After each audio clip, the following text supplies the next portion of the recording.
Tujuan diciptakannya manusia di alam dunia tidak lain dan tidak bukan dijadikannya khalifah oleh Allah Subhanahu wa taala. Dalam Quran dijelaskan, inni ja'ilun fil ardi khalifah. Allah mengatakan kepada para malaikatnya, sesungguhnya aku akan menciptakan khalifah di muka bumi. Siapa khalifah itu? Manusia. Dimulai dari Nabi Allah Adam alaihi salatu wassalam.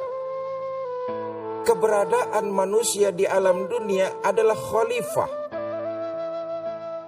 untuk kemudian menebarkan kemaslahatan, menebarkan kebaikan, menebarkan nilai-nilai kepatutan. Bapak, Ibu, saudara-saudara kaum muslimin yang saya cintai, hidup buat kita umat Islam bukan cuma sekedar urusan dari tangan ke mulut, dari mulut turun ke perut, bukan cuma sekedar itu. Hidup dalam Islam adalah bagaimana berbuat dan bermanfaat buat orang lain. Seorang filosofi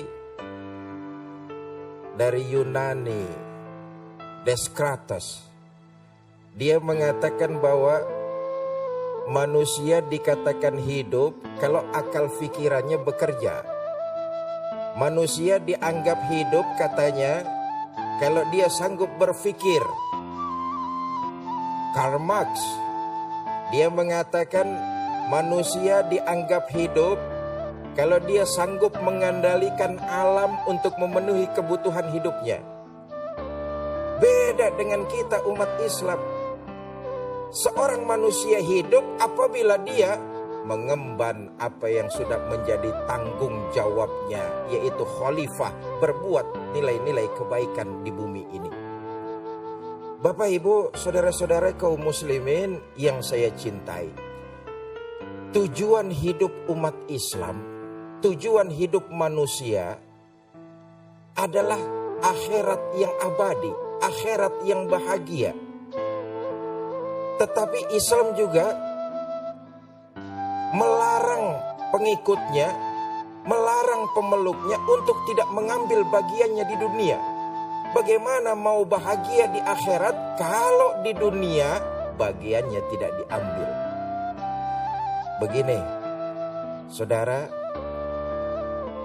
hidup dalam Islam adalah pertama untuk melaksanakan ibadah kepada Allah.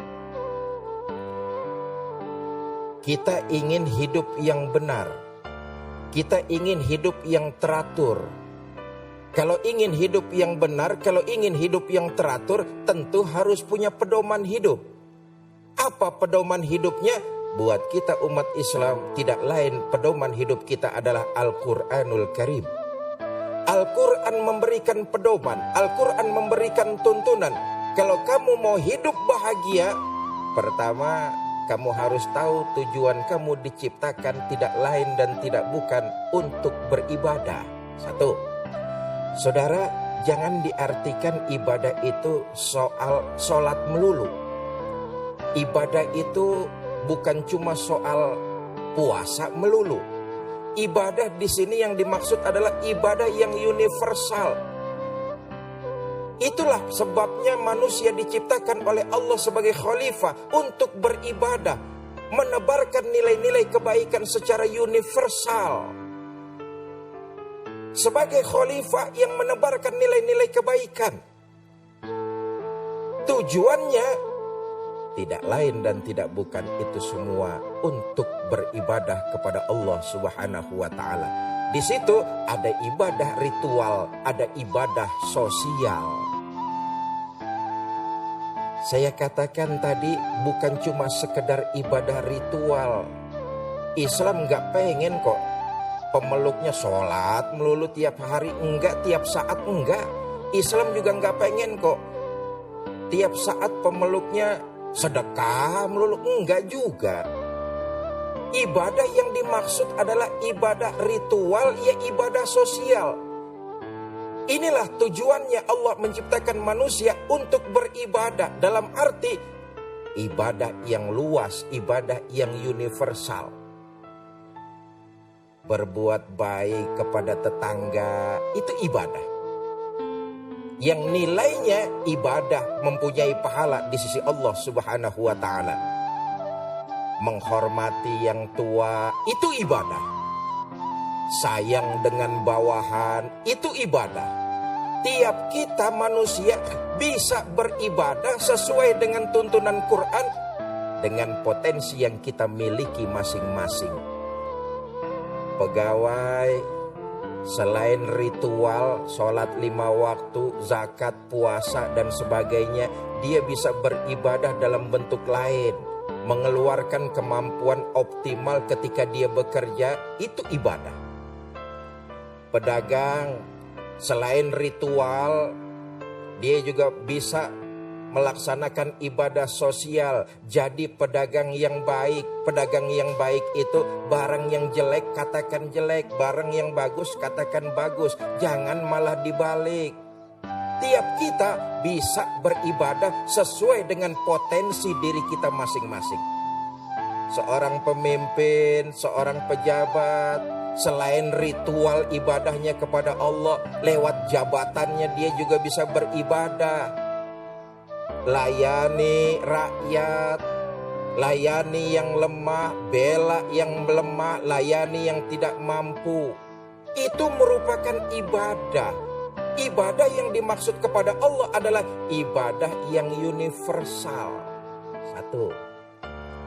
Yang kedua, diciptakannya manusia ini untuk ditakar dan diuji. Liyabluwakum ayyukum ahsanu amala. Aku uji mereka. Siapa yang perbuatannya banyak nilai-nilai kebaikannya. Saudara, awalnya kita ini gak ada. Lalu diciptakan oleh Allah jadi ada. Jadilah kita seperti sekarang ini. Ini semua ujian. Agar terlihat mana manusia yang banyak berbuat nilai-nilai kebaikan.